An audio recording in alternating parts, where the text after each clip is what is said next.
जी क्या बोलते हैं, अवस्थाओं को क्या बोलते हैं? पर्याय। पर्याय बोलते हैं, पर्याय। तो दर्शन गुण की शुद्ध अशुद्ध पर्याय है। अशुद्ध पर्याय है तो मिथ्यात्व, और शुद्ध पर्याय है तो सम्यक दृष्टि, संकेति। और दूसरा है जो चारित्र मोहनीय, वो चारित्र संबंधी बात करता है। दोनों का अलग अलग, एक दृष्टि देता है, एक आत्म स्थिरता के लिए पुरुषार्थ किया जाता है, वो आत्मा संबंधी। तो अभी हमारा चारित्र संबंधी गुणस्थान प्रारंभ हुए हैं। 2 से 12 गुणस्थान चारित्र संबंधी है, 13वां गुणस्थान योग संबंधी है, और 14वां गुणस्थान अयोग संबंधी है। समझ में आई बात? समझ में आई? आगे देखो, कल बताया था हमने कि 5वें गुणस्थान में मोहनीय कर्म के 11 प्रकृतियों का विषय चलता है। अनंतानुबंधी क्रोध मान माया लोभ, अप्रत्याख्यानी क्रोध मान माया लोभ, और दर्शन त्रिक मिथ्यात्व मिश्र और संकित मोहनीय। इन 11 प्रकृतियों का खेल 5वें गुणस्थान में चल रहा है। तो कुछ बातें कल बताई थी हमने। इस 5वें गुणस्थान को न तीर्थंकर टच करते हैं, न चायक सम्यक दृष्टि जीव भी स्पर्श नहीं करे। कौन से गुणस्थान को? 5वें, कारण वो कायर का गुणस्थान है। तो ये चायक सम्यक दृष्टि हो या तीर्थंकर हो, ये सीधा 7वें गुणस्थान की बात में जाएंगे। महाव्रती से थे ये गए हो तो फिर दर्शन मोहनी ने चारित्र मोहनी। तो 5वें गुणस्थान, अब ये चारित्र के गुणस्थान प्रारंभ हुए 5 से 12। 13वां संयोगी केवल योग का, 14वां अयोग का है। तो यहाँ पर उन्होंने जो 11 प्रकृतियों की बात जो रखी है, कुछ जीव जीवात्मा भव्य आत्मा इसका उपशम करती है 11 प्रकृतियों का, तो वो कुछ समय के लिए देश विरती रहता है। कोई क्षोभम करता है, उसका काल भी लंबा है, और कोई क्षय करता है। जिसने 11 प्रकृतियों का क्षय कर दिया है, वो नियम से उसी भव में मोहनीय कर्म की अगली प्रकृतियों को क्षय करता हुआ सीधा मोक्ष जाएगा। क्षोभम संकित वाला जो जीव है, 27 भव गणे 7 या 8 भव, 7 तथा 8 भव, 7 देवलोक के, 8 मनुष्य के, 15 भव के भीतर में वो मोक्ष जाएगा। और उपशम संकेत वाला लंबा काल ले सकता है। अर्ध पुद्गल परावर्तन में कुछ कम, कुछ पल्य कम है। मिक्की समझ में आ रहा है क्या? मिक्की नींद में है कि जागृत है? समझ में आ रहा है? ठीक है। जय गुरुदेव, समझ में आ रहा है क्या? ओके। तो ये 5वें गुणस्थान पर आया हुआ जीव, जीवादिक 7 तत्व, 9 पदार्थ और पंचास्तिका आदि सबको जानता है। श्रद्धा न करे, प्ररूपणा करे, आगे के आगे बहुत बहुत प्रचार भी करे, प्ररूपणा करे, शक्ति अनुसार प्रत्याख्यान करे। कौन? श्रावक की भूमिका का है। अपने शक्ति के अनुसार, शक्ति तो फुल है पर शक्ति का पूरा उपयोग नहीं करते, कारण संसार प्रति आसक्तियां है। कोई प्रत्याख्यान व्रतों में 1 कर्ण 1 योग है, कोई 2 कर्ण 3 योग, कोई द्विअनुत्योन में 1 योग, अलग अलग अनेक। संपूर्ण का त्याग नहीं, यहाँ पर थोड़ा थोड़ा त्याग किया, इसलिए इसको देश विरति गुणस्थान, श्रावक गुणस्थान कहते हैं। तो ये श्रावकाचार की बातें कई जगह इसका विस्तार आया है। अब इसमें ये जो जीव है श्रावक, वो 11 प्रतिमाएं ग्रहण कर सकता है। कई लोग कहते हैं कि ये परिमाएं, इसका विच्छेद हो गया। विच्छेद कुछ नहीं, हमारा ध्यान उस तरफ नहीं। पहली प्रतिमाएं दर्शन प्रतिमा, उसके बाद आती है सामयिक रात्रि भोजन, इस प्रतिमा ये तो अभी हो ही रहा है, पर ये प्रतिज्ञा लेनी पड़ती है। पालन कर यावत संलेखना, संलेखना यानी सम्यक आलेखन। संलेखना का अर्थ क्या है? सम्यक आलेखन। शरीर संबंधी जो आसक्तियां हैं उसको हटाकर वो स्व में स्थिर होने का पुरुषार्थ करे। सम्यक आलेख एक चारित्र का ही हिस्सा है, आलेखन तप का हिस्सा है। संलेखना ये तप है, एक तरह का भव्य आत्माएं करती है। संलेखना तप और अनशन भी करे। 12 प्रकार के तप में अनशन उणोदरी जो तप है वो भी वो तप करे।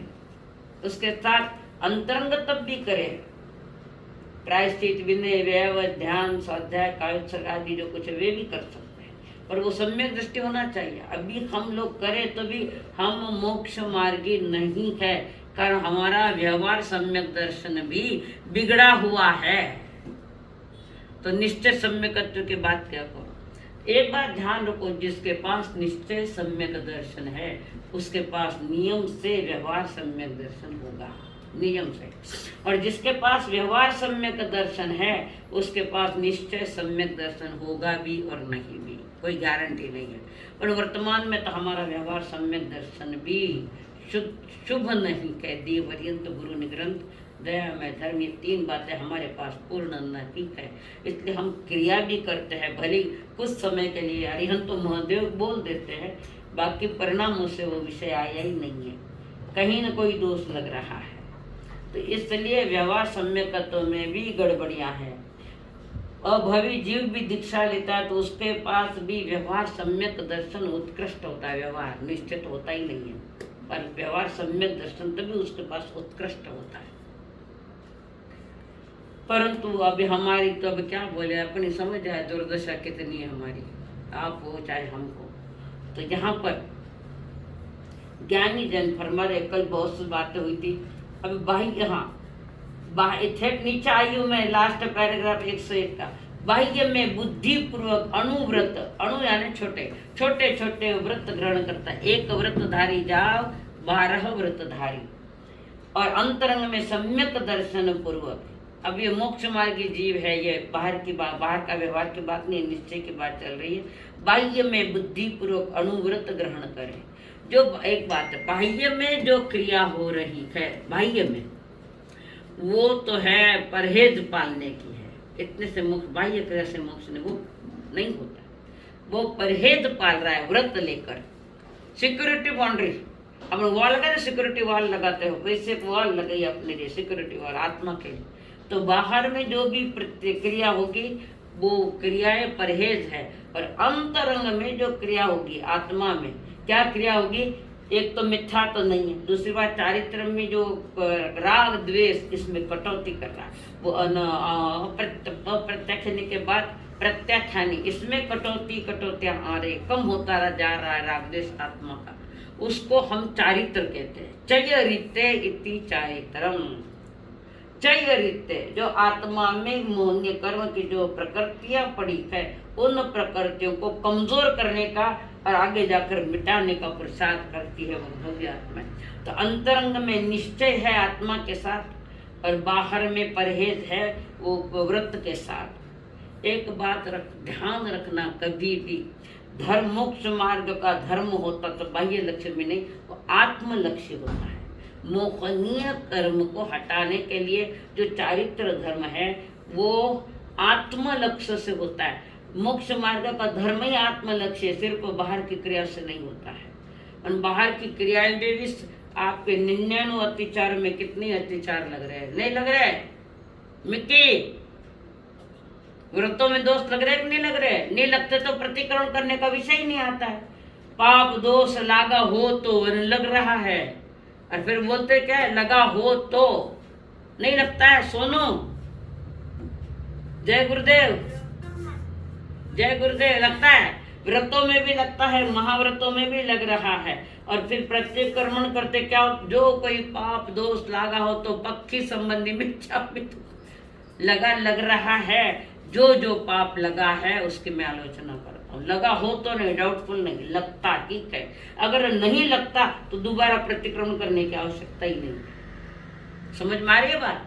दोष अगर नहीं लगे तो बार बार प्रतिक्रमण करने की क्या आवश्यकता है? प्रतिक्रमण करते वक्त भी हमारा अतिक्रमण चल रहा है बाहर से, चाहे वो विचारों में चल रहा है या वाणी में चल रहा है, चाहे वो काया से चल रहा, दोष तो लगी रहा। हमारी सावधानी हमारे लिए धर्म को जन्म देगी, और हमारी अंतरंग सावधानी जिसको आगम में एक शब्द आया है, क्या आया है? मेरी आत्मा की सावधानी हो और उसमें प्रतिक्रम करे। जब कोई शब्द भी बोला जाए तो उसका मीनिंग क्या है, वो क्या दे रहा है, क्या समझा रहा है, वो बुद्धिपूर्वक आत्मलक्ष्य होना चाहिए। तो उसको क्या कहते हैं शास्त्र में? हाँ बोलो सा, दिलीप जी, दिलीप जी, तो उसको क्या कहते हैं सर? अटेंशन प्लीज, सावधान हो। हाँ जी, क्या बोलते हैं? जी नहीं, हाँ पुष्पा जी, जी नहीं पुष्पा जी, हाँ उसको क्या कहते हैं कि भाई जो अंतरंग चरित्र है उसकी सावधानी रखना है, तो उसको क्या कहते हैं? सोनू, सोनू क्या कहते हैं उसको? बताया हुआ है मिक्की, मिक्की बोल। तो एक बार नगरा तेरे को बताती, उसको कहते हैं समयम गोयम मां पमागे, समय मात्र करा, प्रमाद मत करो। प्रमाद बोले तो आत्मा के प्रति असावधान मत बनो। सोनू बताया हुआ था ना, भूल गई? क्यों भूल गई? क्यों? पढ़ाई करो, पढ़ाई करो। मैं मुश्किल तबियत ठीक न होते हुए क्लास ले रही हूँ। तो यहाँ पर अंतरंग को कहते हैं चारित्र, और बहिरंग में जो वृत्तमोहर होता है उसको कहते हैं संयम। जब हमारी कोई दीक्षाएं होती है तो पहला करवी भंते का पाठ आता है ना, तो वो है इंद्रिय संयम, यानी आपको अशुभ से शुभ में लाया है, वो है संयम, इंद्रिय संयम। और अंतरंग में जो होता है उसको आत्म संयम कहते हैं। और आत्म संयम जब भी होगा किसी जगह तो संवर और सामयिक को लेकर होगा। सामयिक जो मोक्ष मार्ग के सामयिक है, आत्म संयम जहाँ राग द्वेषों में कटौती की जाती है, राग द्वेष को हटाया जा रहा है। मिथ्या तो हटा हुआ, या पांचों गुण स्थान की अपेक्षा आपकी बात नहीं कर रही हूँ, तो यहाँ पर वो जो हटता है धीरे धीरे, कषायों को कमजोर करना, कषाय यानी जो आत्मा को कस के बांधे, उसको कम करना है। मेन लक्ष्य अंतरंग, जिसका लक्ष्य अंतरंग में होगा, बाहर में उसका लक्ष्य नियम से होगा। बाहर में जैसे मैंने उदाहरण बताया था, एक उदाहरण याद है दिलीप जी? उदाहरण याद है? एक एग्जांपल दिया था मैं, जिसका जो आत्म लक्ष्य उसका बाहर का भी लक्ष्य होगा। बताइए। जय गुरुदेव, जय याद आ रहा है उदाहरण?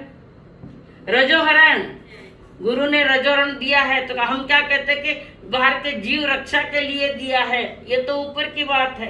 मेरी आत्मा को पाप नहीं लगे, ये अंतरंग लक्ष्य है। मेरी आत्मा में पाप नहीं आवे, मैं जीवों की रक्षा नहीं, मेरी रक्षा करो। जो स्वयं की रक्षा करेगा वो बाहर में जीवों की रक्षा करेगा। याद है उदाहरण? हाँ भी नहीं भूल गया? क्यों सपना, क्यों भूल गई? कटका खाना है के? याद है बस, क्यों नहीं बोली? तो दो लक्ष्य, जिनवाणी अंतरंग व्यवहार निश्चय। बाहर में जीवों की रक्षा है, या हम कहे वो व्यवहार है। निश्चय में अंतरंग, मैं अपनी आत्मा को पाप से बचाऊं। तो पाप से बचाने के लिए नियम से बाहर में जीवों की रक्षा होगी। होगी कि नहीं होगी? समझ में? ऐसा यह पंचम गुण स्थान अंतरंग बहिरंग की सावधानी है यहाँ पर। किसो सा थियो? अंतरंग बहिरंग दोनों सावधानियां है। अंतरंग में समत्व भाव, ज्ञायक भाव, ज्ञाता दृष्टा भाव, बाहर की बातों को सिर्फ देखना है, प्रतिक्रिया नहीं देना। प्रतिक्रिया दी, रिएक्शन दी, रिएक्शन हो गया, कर्म नए बंद। पहले वाले तो गए पर नए मेहमान आकर बैठ गए घर में। तो जो भी प्रतिसमय जो उदय है उसमें तुम्हारा साक्षी भाव, साक्षी भाव यानी ज्ञाता दृष्टा देख रहे हैं, साक्षी भाव। तो जो अपने आत्मा के अंतरंग में रक्षा करे वो नियम से बाहर में जीवों की रक्षा करेगा। पर जो नियम से बाहर की अगर रक्षा करेगा, अंतरंग ध्यान नहीं है, कटे होगो फिरे, कटे नहीं फिरे, कहीं बिना हो गई चला, तो वो तो संयम में बाधक बन गया। वो तो जीव रक्षा, कारण अंतरंग लक्ष्य नहीं है, तो बहिरंग में ऐसे गड़बड़ी होना है। समझ में आ रही बात? महाशक्ति जी समझ में आ रही है? सुधा जी कहा है बड़े महाराज साहब? बट अच्छा अच्छा अभी अंदर गए, समझ अच्छा नहीं लग रहा। अच्छा उनके समझ में आ रहा है क्या, बाकी के समझ में आ रहा है? हाँ जी। बाह्य में बुद्धि पूर्वक अनुव्रत ग्रहण करे, छोटे छोटे व्रत, और अंतरंग में सम्यक दर्शन पूर्वक अनंतानुबंधी अप्रत्याख्यानी कषाय के उदय न होने से, या तो उदय नहीं यानी उपशम है, या क्षय है तो उदय नहीं है, या क्षय उपशम है तो कुछ क्षय है कुछ उपशम है तो उनका उदय नहीं है, उस समय कषाय के उदय न होने से उसे देश चारित्र रूप, देश चारित्र, संपूर्ण चारित्र महाव्रत में जाएगा, देश यानी कुछ अंश में चारित्र जो है उसमें उस दे चारित्र आंशिक परिणाम उदय में है, तो वहां पर आंशिक, मैं क्या बोल रही हूँ, आंशिक व्रत लिए है तो आंशिक वितरागता प्रकट हो रही है। याद है चौथे गुण स्थान में स्वरूपाचरण चारित्र बात करी थी मैंने, आंशिक वितराग का बीज पड़ा है, मैंने कहा था जब जीव को सम्यक दर्शन हुआ है, तो अगर चाहे सम्यक दर्शन हुए तो समझना उसने 7 प्रकृतियों का क्षय कर दिया, तो उसके बलबूते पर उसको जो आउटपुट मिला है वीतरागता का बीज पड़ा है, और फलीभूत तो थे सिद्ध में है, बीज वहां पड़ा है जिसको हम स्वरूपाचरण चारित्र कहते हैं, क्योंकि वहां अनंतानुबंधी नहीं है, वो उपशम है तो कुछ समय के लिए बीज पड़ा है, और क्षय किया तो अनंत काल तक क्षय होगा, तो वह वितरागता का बीज आगे चलकर पूर्ण वितरागता देता है, यानी वीतराग, राग को हटाने वाला वीतराग। जहाँ राग है वहां द्वेष होगा भी और नहीं भी होगा, पर जहाँ द्वेष है वहां खतरा है, खतरा। तो यहाँ पर ये फरमा रहे हैं पंचम गुण, चौथे गुण स्थान में पहला बीज पड़ा, वो बीज थोड़ा सा फलीभूत हुआ और आगे, क्यों कि अप्रत्याख्यानी चौकड़ी नहीं है वहां और दर्शन त्रिक नहीं, तो वीतरागता का जो बीज पड़ा हुआ था वो थोड़ा सा फलीभूत हुआ है, किस गुण स्थान में, पंचम गुण स्थान में। मेन तो पुरुषार्थ तो चारित्र धर्म में ही है, चारित्र धर्म में ही मेन पुरुषार्थ है, पर अभी तो हमारे लिए तो व्यवहार सम्यक दर्शन का पुरुषार्थ करना पड़ेगा। आगे मात्र वीतराग भाव को पंचम गुण स्थान नहीं कहते, ध्यान में लो, मात्र वीतराग भाव को पंचम गुण स्थान नहीं कहते, वीतरागता के साथ साथ बाह्य में अनुव्रत पालन करने का राग भाव इसी गुण स्थान के स्वरूप में अंतर में गर्भित है, यानी खाली वितराग भाव लेकर नहीं, वितराग भाव अंदर का है आंशिक, पर बाह्य में भी तुम्हारे व्रत अनुव्रत जो सिक्योरिटी वाल है वो अनुव्रत होने चाहिए बाहर में, तो वितरागता के साथ साथ बाह्य में अनुव्रत पालन करने का राग भाव, जैसे महाव्रत पालते व्रत पालते, भाई मैं व्रत लिया बहुत अच्छा लग गया, भाई मैं महाव्रत लिया बहुत अच्छा लग रहा है, ये राग भाव है, ये राग भाव है, पर ये अशुभ राग नहीं है, शुभ राग है। दो क्वालिटी है ना, शुभ और अशुभ, शुभाश्रण अशुभाश्रण, तो बाहर में व्रत अनुव्रतों के प्रति या महाव्रतों के प्रति जो राग है वो शुभ भाव है, शुभ भाव भी बाधक है, पर वहां से जीव पुरुषार्थ करता करता आगे बढ़ता है, राग को हटाता हटाता वीतरागता की ओर लक्ष्य लगाया हुआ है। वितराग मार्ग इतना सरल नहीं, जिन मार्ग इतना सरल नहीं जितना हम समझते हैं, पहले तो इसकी जानकारी भी प्राप्त होना मुश्किल है, फिर धीरे धीरे परिपक्वता के साथ जानकारी, फिर हम अपने जीवन में पालन करें तो धीरे धीरे वीतरागता बढ़ती जाती है, राग भाव अटैचमेंट हटता जाता है, वीतरागता बढ़ती जाती है यथा गुणस्थान। तो इस गुणस्थान में जो अनुव्रतों का पालन करने का जो परिणाम है वो शुभ भाव है, खाली वितरागता नहीं, पुरुष के साथ बाहर में राग भाव है, गुणस्थान के स्वरूप में अंतर्गर्भित है, तो दोनों ही बातें शुद्ध अच्छी चाहिए, एक तो शुद्ध वितराग भाव की ओर अंतरंग में, और बाहर में है शुभ राग, शुभाश्रव जिसको हम कहते हैं, ये भाव थे गौतम स्वामी को भगवान के प्रति था राग भाव। राग वो शुभ भी है तो राग भी आग लगाता है, राग आखिर राग है वो कौन सा, अशुभ तो छोड़ने योग्य पूरा, पर पुनः जो शुभ राग है, जो देव गुरु धर्म के प्रति, आगमों के प्रति या हमारे व्रतों के प्रति जो राग भाव है वो भी आश्रय है। पर जिसका ध्यान अंतरंग वितरागता के प्रति है तो बाहर में राग होता तो जो शुभ राग होता है इतना तीव्र नहीं होता है, बंद होता है शुभ का पर तीव्रता लिए हुए नहीं। कारण लक्ष्य अंतर्लक्षी साधक वाली श्रावक अवस्था में क्यों न हो, वो अंतर्लक्षी होना चाहिए।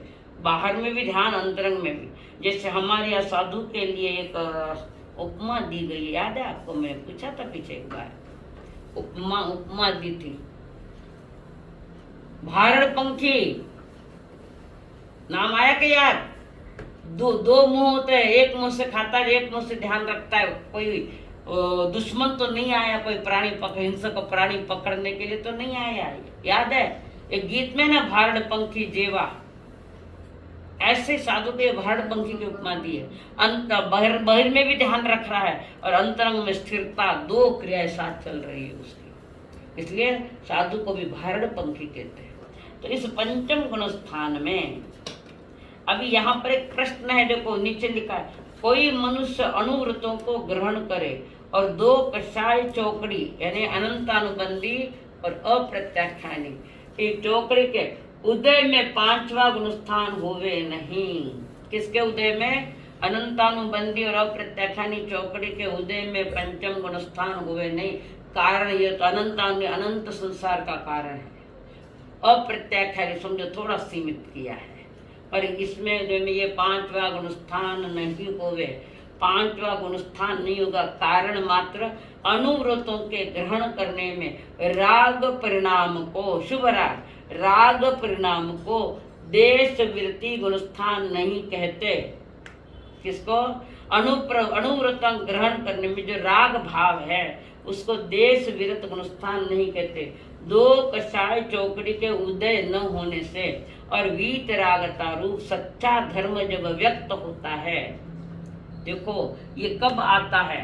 पंचम गुण स्थान देश वृत्ति के भीतर में अनंतानुबंधी चौकड़ी और अप्रत्याख्यानी चौकड़ी का नाम, एक तो उदय नहीं, क्षोभसम भी नहीं या क्षय भी नहीं है, तो वीतरागता वहां नहीं, सच्चा धर्म प्रकट नहीं होता है। तो सच्चा वितराग धर्म का बीज तब फलता है जो ये 11 प्रकृतियां पहले जो बताइए, दो चौकड़े और एक दर्शन त्रिक, इसका उदय नहीं है तो पंचम गुण स्थान पर वो जीव है सम्यक दर्शन पूर्वक, बाकी वो पंचम गुण स्थान में नहीं बैठता है, देश वृत्ति गुण स्थान नहीं होता है। तो कहते कि बाहर में तो अनुव्रतों का पालन करने का शुभ परिणाम भी चल रहा हो तो देश विरतित गुण स्थान कहते हैं। कौन सा? देश विरतित। समझ में आ रही है बात? बाहर में अनुव्रतों का भी पालन है, वो अनुव्रतों के प्रति राग भाव है, और भीतर में इन 11 प्रकृतियों का उपशम या क्षोभसम या क्षय है, तो वो देशवृत्ति गिना जाता है। देशवृत्ति श्रावक गुण स्थान गिना जाता है। पुष्पा जी, हाँ समझ में आ रहा है? हाँ, जिसको समझ में नहीं आ रहा है वो पूछो। हाँ बोलो सर। हाँ, चौकड़ी का क्षोभसम पहली शर्त, दूसरी शर्त वो सम्यक दृष्टि होवे, और तीसरी शर्त 5 अनुव्रतों का कुछ अंश में त्याग है। तो पंचम गुण स्थान में ये 3 शर्तें पक्की है। समझ में आई? हाँ सोनू, सोनिया समझ में आया? आया ना? हाँ किसको समझ में? दिलीप भाई।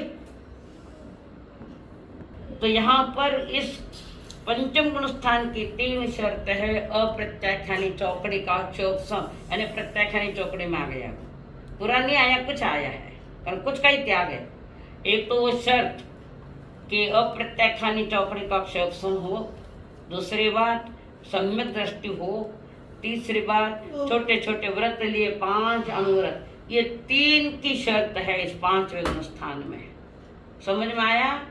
बुरट, शशिकला जी बुरट, समझ में आया? समझ में आया? पूछना है कुछ आपको? मेरी आवाज आ रही है क्या बुरट? कहीं बोले समझ में नहीं आया। हाँ चलिए, किसके ध्यान में? वे रांका है। समझ में आया रांका जी? 3 शर्त है पंचम गुण स्थान की, उपशम शोषम यक्षय, ये सम्यक दर्शन करो। ध्यान में आ रहा है? ठीक है। आगे अनुव्रत या महाव्रत 5वां अथवा 6ठे 7वें गुण स्थान के उत्पादक नहीं है। अनुव्रत महाव्रत, अनुव्रत ध्यान से सुनो, अनुव्रत जो बाहर में लेते हैं, महाव्रत या 5वें गुण स्थान अथवा 6 7 के गुण स्थान के उत्पादक नहीं है। अनुव्रत महाव्रतों से 6ठा 7वां या 5वां 6ठा 7वां गुण स्थान नहीं आता। इसका प्रमाण कौन बतावे? 5वें यानी 6ठे 7वें गुण स्थान को प्राप्त करने में अनुव्रत महाव्रतों का हाथ नहीं है। उदाहरण बताओ, कोई बता सको उदाहरण? बुरट जी नहीं, अच्छा ठीक है। हाँ प्राची, मिक्की, हाँ दिलीप जी,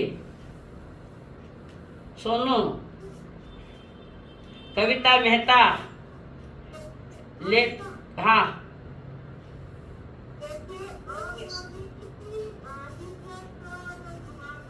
ठीक बोल, सुनाई नहीं दे रहा है, जोर से बोल गए हो तो मीटिंग एंड होगी।